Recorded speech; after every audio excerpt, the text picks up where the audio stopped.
Hello বন্ধুরা, তোমরা সবাই কেমন আছো? আশা করি ভালো আছো।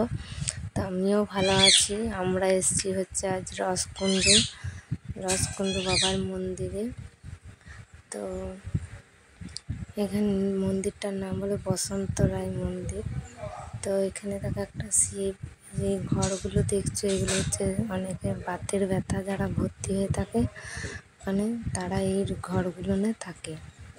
তো এখানে বলে বাতের ব্যথা ঠিক হয়ে যায় এই মন্দিরে। তো এটা হচ্ছে কাউন্টার, এখানে সব কিছু মানে যারা ভর্তি থাকে তাদের ওষুধ এখানেই দেয়। আর পুজোর ডালা কিনলেও ওখানেই কেনা হয়। আর এই যে দেখছো পুজোর ডালাগুলো ওখানে সাজানো আছে, ওগুলো হচ্ছে পুজোর ডালা, ওখানেই দেওয়া হয় পুজোর ডালা। তো এখানে বাতের ব্যথা কিন্তু সত্যি ঠিক হয়ে যায় বলে সবাই।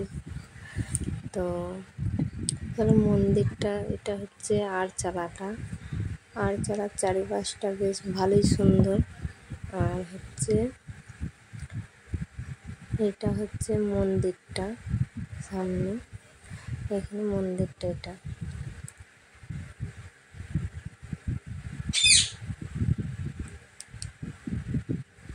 আর এখানে পুজো হবে। তো দেখো পুজোর মানে সাথ চলছে এখানে। পুজো এখন আরম্ভ হয়নি। তো এবার পুজো আরম্ভ হয় হচ্ছে 11টা থেকে 11:30টার মধ্যে। যেখানে যারা বাতের ব্যথায় মানে ভর্তি হয়ে আছে তারা ওষুধ মেখে বসে আছে ওখানে পুজো হবে বলে। তো সবাই এখানে পুজো দেখবে, বসে পুজো হবে, তাই সবাই এখানে বসে আছে। আমরাও ওখানেই বসেছিলাম পুজো দেখার জন্য। তো পুজো হয়ে গেলে ঠাকুর দেখতে দেয়। তো